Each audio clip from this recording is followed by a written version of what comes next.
Selamat pagi Bapak Ibu Saudara, Shalom.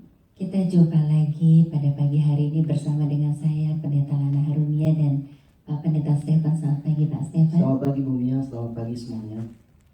Senang sekali bisa bertemu dengan saudara walaupun hanya lewat udara ya, lewat pemberitaan firman Tuhan lewat online. Tetapi saya mengucap syukur karena kita masih bisa sama-sama menyimak firman Tuhan. Di minggu pertama di awal bulan, biasanya kita sama-sama mengadakan perjamuan kudus di ruang ibadah kita. Tetapi pada minggu pertama ini kita tidak bisa melakukannya.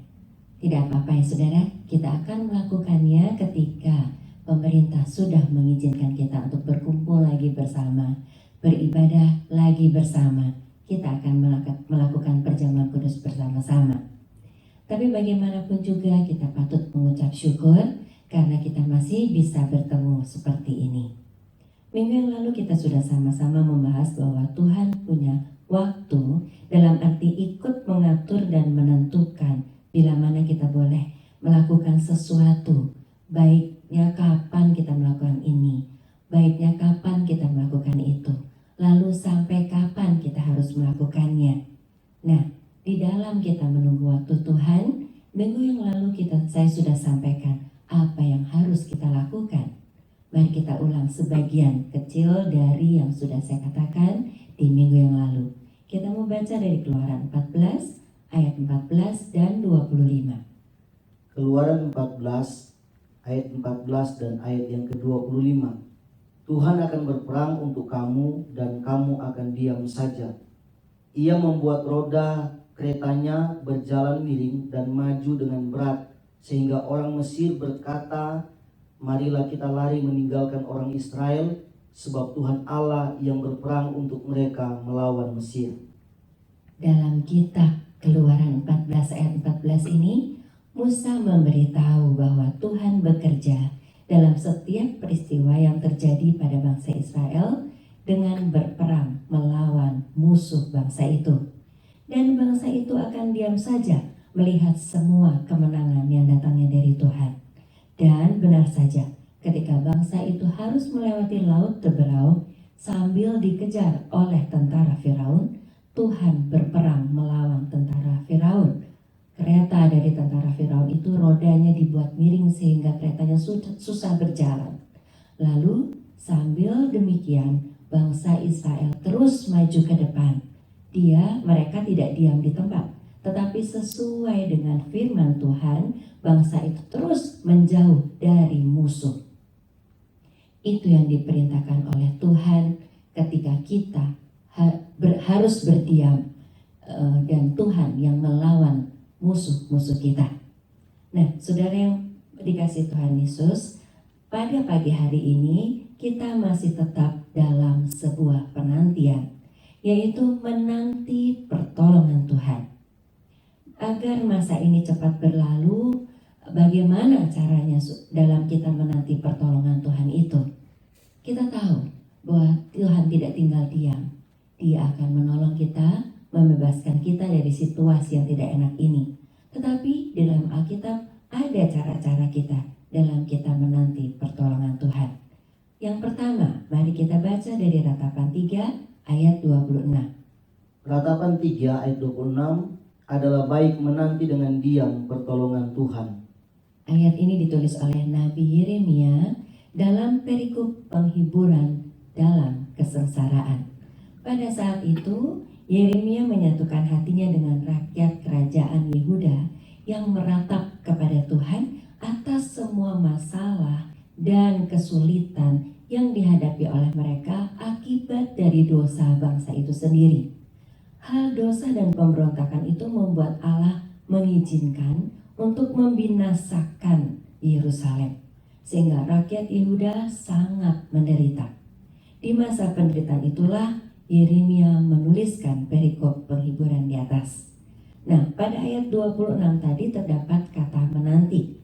Kalau menanti biasanya diikuti oleh sebuah janji. Contohnya ketika menanti pacar.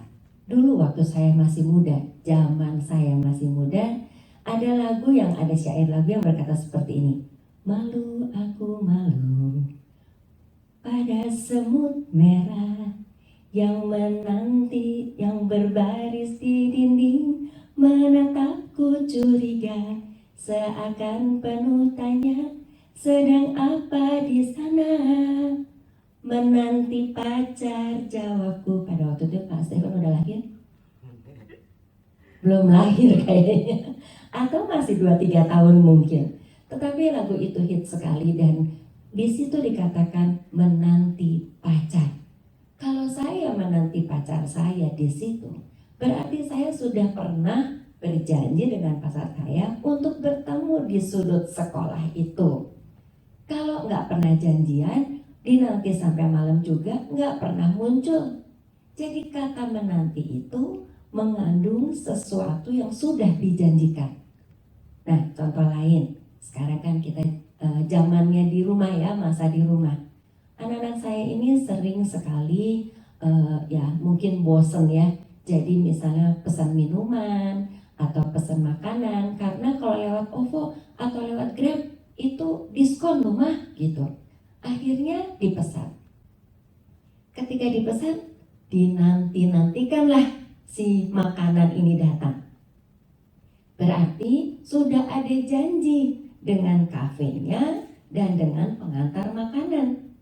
Kalau kita tidak pernah janji, kita tidak bayar, tidak janji, mau dinanti sampai kapan juga, tidak akan ada jawabannya, tidak akan bertemu.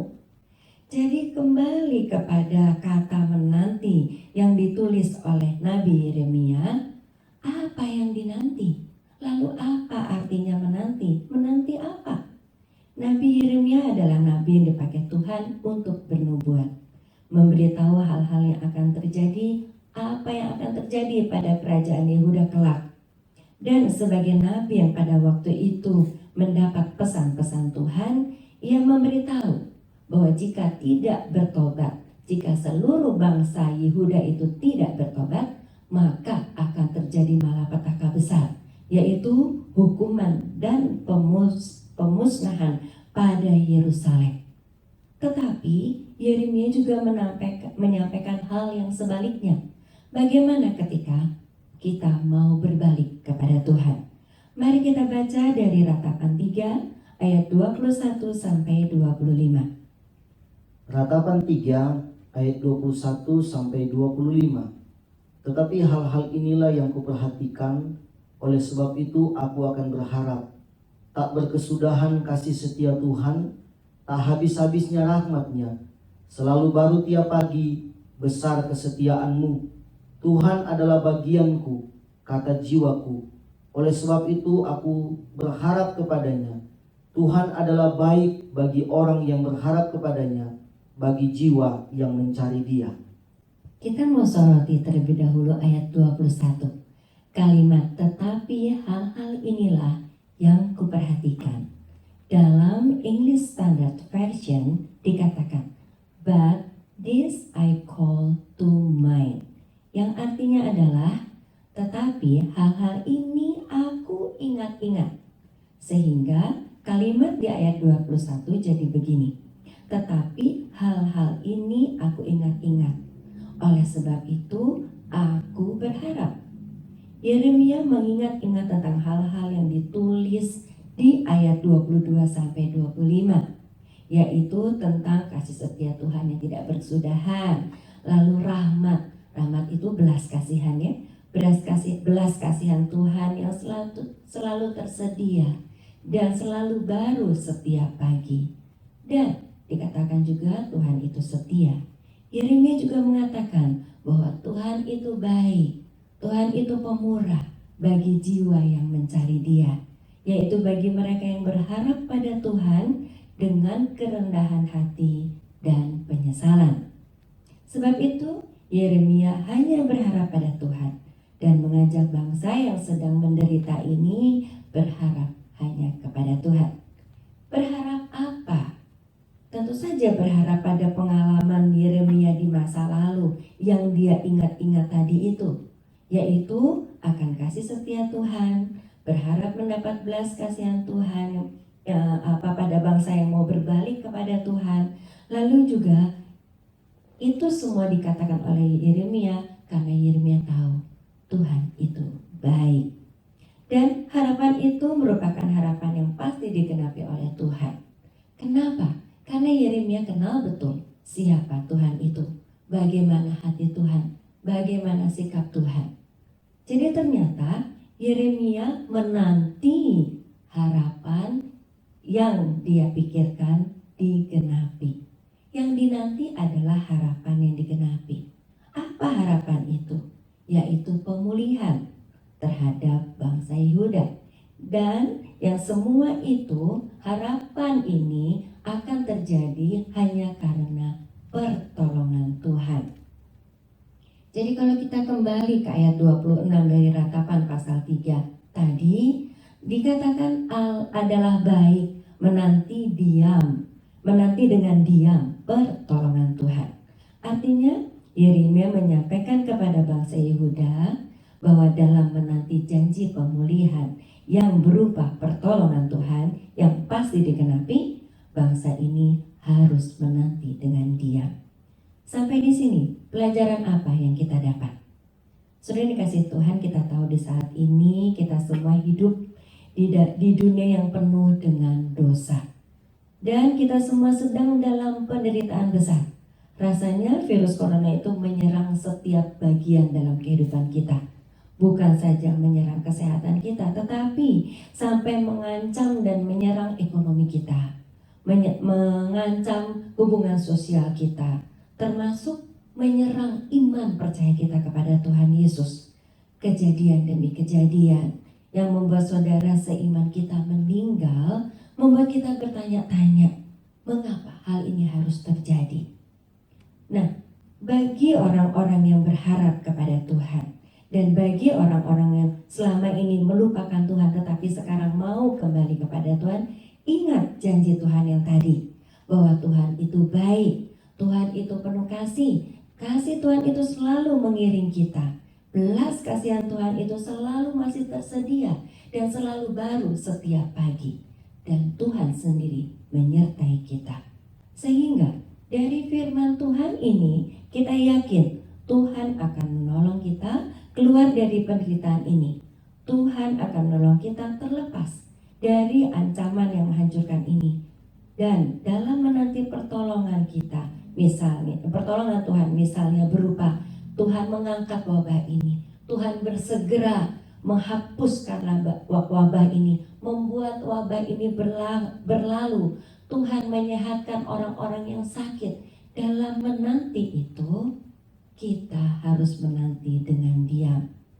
Bagaimana sih? Apa sih maksud menanti dengan diam di sini? Mari kita baca dari Yesaya 7 ayat 4a. Yesaya 7 ayat 4a. Dan katakanlah kepadanya, teguhkanlah hatimu dan tinggallah tenang. Nah, diam di sini adalah meneguhkan hati sehingga kita bisa tenang-tenang saja. Artinya nantikanlah pertolongan Tuhan dengan iman yang teguh kepada Tuhan Yesus. Jangan gelisah, percaya bahwa Tuhan akan menolong kita. Hanya berharap pada Tuhan, tidak berharap pada hal-hal yang lain. Itu yang pertama. Lalu hal apa lagi yang harus kita kerjakan dalam menanti pertolongan Tuhan? Ini yang kedua. Mari kita baca dari Ratapan 3 ayat 27. Ratapan 3 ayat 27. Adalah baik bagi seorang pria memikul kuk pada masa mudanya. Apa yang dimaksudkan dengan memikul kuk? Kuk itu adalah semacam balok atau palang yang dipasang di leher atau punuk dari sapi dan dipasang sedemikian rupa sehingga sapi itu akan dengan mudah dikendalikan oleh petani dalam membajak tanah atau membajak sawah. Dikatakan seorang pria pada masa mudanya itu disuruh Tuhan memikul kuk. Seorang pria pada masa muda ini maksudnya adalah manusia yang masih suka melawan Tuhan. Baiklah, dengan rela hati hidupnya dikendalikan oleh Tuhan. Melalui apa? Melalui ayat berikutnya. Kita baca. Ratapan 3 ayat 28 sampai dengan 31. Ratapan 3 ayat 28 sampai 31. Sampai dengan 30. Ratapan 3 ayat 28 sampai ayat yang ke-30. Biarlah ia duduk sendirian dan berdiam diri kalau Tuhan membebankannya. Biarlah ia merebahkan diri dengan mukanya dalam debu, mungkin ada harapan. Biarlah ia memberikan pipi kepada yang menamparnya. Biarlah ia kenyang dengan cercaan. Saudara yang dikasihi Tuhan, berdiam diri dalam tekanan artinya belajar terus beriman kepada Tuhan, mendekat kepada Tuhan, walaupun dalam kondisi susah atau dalam masalah berat. Merebahkan diri dengan mukanya dalam debu, mungkin ada harapan, artinya berkabung dengan berdoa dan berpuasa, meminta belas kasihan Tuhan. Dan yang terakhir, memberikan pipi kepada yang menampar, dan biarlah kenyang pada cercaan. Itu maksudnya adalah seperti Ayub. Ketika Ayub mendapat cemoohan, padahal dia tidak bersalah apa-apa. Hal itu menggambarkan penderitaan yang diizinkan oleh Tuhan yang dialami dalam kehidupan anak-anak Tuhan yang memang hidup dalam dosa atau sudah ditebus tetapi masih hidup dalam di dunia ini di dalam banyak kesukaran dan kadang-kadang masih suka melawan firman Tuhan. Agar melalui penderitaan ini setiap orang melakukan pekerjaan yang bermanfaat, yaitu membangun kerohanian kita masing-masing, belajar menguduskan hidup kita masing-masing, mengakui dosa kita di hadapan Tuhan, dan memohon pengampunannya kembali agar Tuhan memulihkan kehidupan kita bersama. Jadi, dalam menanti pertolongan Tuhan adalah baik untuk kita introspeksi. Coba introspeksi, masih adakah kesalahan kita dalam kita menjalankan kehidupan kita? Kalau masih ada, mari perbaiki. Lalu, kita juga harus banyak berdoa. Berdoalah kepada Tuhan. Kalau perlu, berdoalah sambil berpuasa agar kita makin dekat kepada Tuhan sambil menunggu pertolongan Tuhan. Lalu, kalau kita sudah melakukan segala sesuatu dengan benar, masih saja kita dicemooh, mungkin kita dianggap sok suci atau apa, berdiam dirilah. Terimalah itu dengan sukacita, karena itu akan menguatkan iman percaya kita kepada Tuhan. Nah, lalu sampai kapan kita ini harus berada pada situasi ini? Kapan Tuhan akan menolong kita? Mari kita baca dari Ratapan 3 ayat 31 sampai 33. Ratapan 3 ayat 31 sampai 33. Karena tidak untuk selama-lamanya Tuhan mengucilkan, karena walau ia mendatangkan susah, ia juga menyayangi menurut kebesaran kasih setianya. Karena tidak dengan rela hati ia menindas dan merisaukan anak-anak manusia. Pada dasarnya Tuhan itu mengasihi kita semua anak-anaknya. Terlihat dari ayat 33 dikatakan, tidak dengan rela hati Tuhan menindas dan merisaukan kita. Jadi saudara, bersabarlah. Mari kita lakukan dalam menanti pertolongan Tuhan. Apa tadi? Teguh beriman kepada Tuhan. Coba introspeksi, masih adakah kesalahan dalam yang kita lakukan dalam kehidupan kita? Kalau ada, perbaiki. Dekatlah, perdekatlah, dekatkanlah kehidupan rohani kita kepada Tuhan, hati kita kepada Tuhan dengan berdoa, malah mungkin sambil berpuasa, selagi ada waktu, selagi ada kesempatan, agar kita mengerti apa yang diinginkan Tuhan dalam kehidupan kita. Yang terakhir, saudara, jangan mengeluh ketika masih ada saja orang-orang yang mencemooh kita, yang sudah berusaha sungguh-sungguh mau melakukan kebenaran. Itu yang harus kita lakukan. Jangan malah ketika kita baca WA, lalu ngomongin orang lain yang meninggal karena corona, dengan menghakimi misalnya, dengan menilai kesalahan orang lain. Siapapun yang meninggal dan bagaimanapun cara urusan Tuhan dengan orang yang bersangkutan. Bagi kita yang selamat, terhindar dari wabah ini, baiklah kita mengucap syukur karena kita diberi keteguhan hati untuk tunduk menjalankan perintah Tuhan, yaitu tunduk pada aturan pemerintah, diam di rumah, sehingga kita selamat dari tertular penyakit itu. Tetapi ketika kita melihat ada teman kita yang meninggal karena COVID, jangan menghakimi. Justru kita doakan ketika dia seorang ayah yang menjadi kepala keluarga dari sebuah keluarga, kita doakan istri dan anak-anaknya agar mendapat penghiburan dari Tuhan, agar tetap kuat di dalam Tuhan, agar tetap beriman dan tidak bingung, tetap berteguh berpegang pada imannya, yaitu kepada Yesus Kristus. Bagi para gembala yang meninggal, mari kita doakan jemaatnya, agar jemaat itu diberi keteguhan hati, terus beriman, dan agar sinode segera mengganti gembala itu dengan gembala yang baru. Bagi kita semua yang pernah mengalami ditinggal seorang gembala, kita tahu bagaimana bingungnya kita, bagaimana kita kecewa, bagaimana hati kita sedih. Karena itu mari kita doakan saudara-saudara seiman kita. Jangan menghakimi siapapun, saudara. Nah, saya sempat membaca sebuah ulasan yang mengatakan bahwa gereja tidak bisa lagi menakut-nakuti jemaat agar datang ke gereja karena banyak penjelasan telah diberikan saat ini oleh para pemimpin gereja bahwa ibadah itu tidak harus di gedung gereja. Saya soroti, gereja tidak bisa lagi menakut-nakuti jemaat agar datang ke gereja. Saya rasa tidak ada gereja yang sengaja menakut-nakuti jemaatnya agar ditakut-takuti supaya mau datang. Saya rasa tidak begitu. Setiap hamba Tuhan, setiap gembala tentu akan menyampaikan sebuah kebenaran. Dan firman Tuhan mengatakan di Ibrani 10 ayat 25. Mungkin Pak Stephen bisa bantu. Ibrani 10 ayat 25.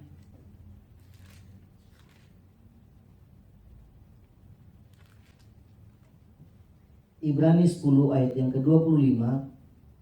Janganlah kita menjauhkan diri dari pertemuan-pertemuan ibadah kita seperti dibiasakan oleh beberapa orang, tetapi marilah kita saling menasihati dan semakin giat melakukannya menjelang hari Tuhan yang mendekat. Nah, ayat ini yang akan dan selalu akan dikatakan oleh setiap hamba Tuhan, oleh gembala kepada jemaat-jemaatnya ketika situasi memungkinkan untuk kita beribadah bersama. Ini adalah firman Tuhan, bukan kita mengancam, bukan, tetapi kita menyampaikan sebuah kebenaran. Nah, sebab pada hakikatnya bertemu bersama dalam satu ruangan ibadah bersama itu berbeda dengan ibadah masing-masing di rumah. Bertemu bersama itu kita bisa saling mendoakan, kita bisa saling menguatkan. Bertemu, saling bertanya jawab, bagaimana kabarnya. Bukan cuma itu. Ketika kita memuji Tuhan bersama, kita tahu hadirat Tuhan akan hadir bersama dengan kita semua. Kita boleh merasakan kehadiran Tuhan. Kita boleh merasakan kedekatan dengan Tuhan. Dan kita bersama-sama mendapat berkat ketika kita akan pulang. Itu sangat berbeda dengan ibadah sendiri-sendiri di rumah. Jadi saya pikir sebaiknya kita memang tidak lagi menghakimi, berdiam diri atau menanti pertolongan Tuhan itu tidak dengan baca WA lalu menghakimi begini-begini lalu forward lah hal-hal yang buruk-buruk sehingga membuat jadi ketakutan. Bukan seperti itu. Menanti pertolongan Tuhan sehingga kita boleh keluar dari situasi penderitaan ini, situasi buruk ini adalah justru dengan mendekatkan diri kepada Tuhan. Banyak berdoa, saudara. Introspeksi, belajar hidup kudus. Karena saudara tidak punya kesempatan untuk pergi keluar itu, belajarlah hidup kudus. Baca firman Tuhan. Itu yang Tuhan mau. Saya percaya situasi ini Tuhan izinkan untuk kita semua mengalaminya, untuk kita boleh kembali kepada Tuhan, mendekatkan diri kepada Tuhan. Jadi mari lakukan bersama dengan mendekatkan diri kepada Tuhan sambil menunggu Tuhan menjadi pertolongan kita, mengeluarkan kita dari situasi buruk ini. Mari kita berdoa. Bapa yang ada di dalam surga, terima kasih untuk firman-Mu yang mengajarkan kepada kami bagaimana cara kami menantikan pertolongan-Mu. Berilah kami kesabaran dalam menanti Engkau mengeluarkan kami dari situasi buruk ini.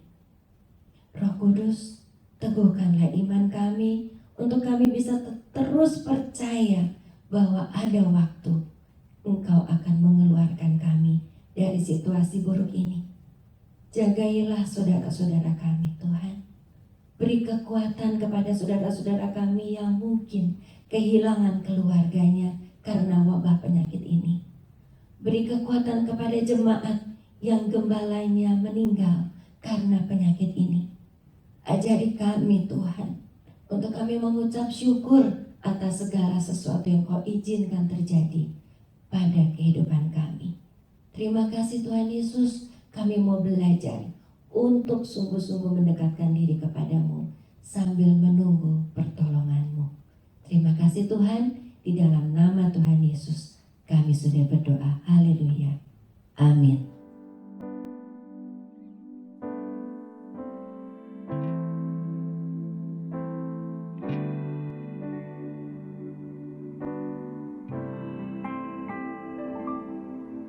Syukur untuk setiap rencanamu dan rancanganmu yang mulia. Dalam satu tubuh kami bersatu Menjadi duta kerajaan-Mu. Ku ucapkan berkat atas Indonesia. Biar kemuliaan Tuhan akan nyata bagi bangsa ini. Kami berdiri dan membawa doa kami kepadamu. Sesuatu yang besar pasti terjadi dan menumpahkan negeri kami. Hanya nama-Mu Tuhan ditinggikan atas seluruh bumi.